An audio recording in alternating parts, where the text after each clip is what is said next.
All right, let's talk about the first steps, whether you're the MD or whether you want to bring your live show to the stage. The first thing to think about is the personnel. That's the band and the crew. And crew are people like the front of house engineer, which is the person that does the sound out front, what the audience hears, a monitor engineer, who is going to do the sound for the people that are on stage, or a production manager that's going to deal with the whole production. That's for bigger touring. Maybe you're just starting off by yourself, and that's totally fine as well. But you have to think about the mix on stage, the music you're making on stage, and the mix out front, what's happening out front with the front of house engineer. That's two separate things. If there's a band, you need to be clued into what the players are playing, what's in the playback, but you also have to be in touch with the front of house mix. Let's talk about a big vocal hook, an anthemic vocal hook that you want the audience to sing along. And let's say there's a band and everyone's singing the vocal hook, but it still doesn't quite sound right out front.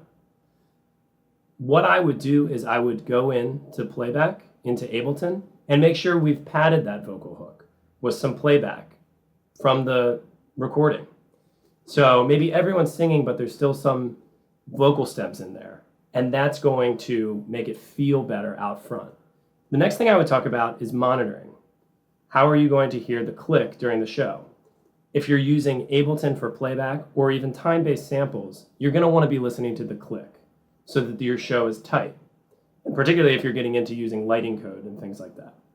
If it's a band, it's just the drummer listening to the click and everyone else is listening to the drummer?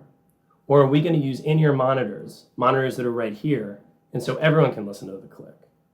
Two separate things, both totally work, but it's a conversation you have to have with yourself if you're bringing your show, or with the artist and the band if you're the music director. If you're doing a tour and you're going through smaller clubs, that's another thing to consider, that your sound check time, your setup time, that's all going to be shorter because it's a smaller club and not as many people can fit there and they just don't open the doors as early. So you have to make sure all of this is super tight when you get there to sound check. So you know how this goes, you know how to plug in and get your sound going right away.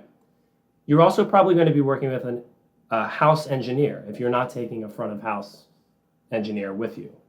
This person probably doesn't know your music as well and doesn't have quite as long to figure out the best way to make it sound right for the audience.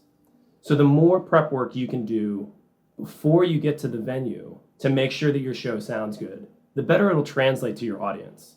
So the last step is to meet with the artist, whether that's you or someone else, but you have to think about what kind of show you're going to bring to the stage.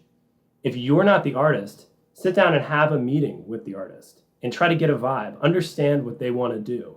If it's your show, think about what kind of show you want to put on, what kind of show you want to present to your fans. And those are some of the things that you need to consider when you're thinking about bringing your show from the rehearsal room to the stage.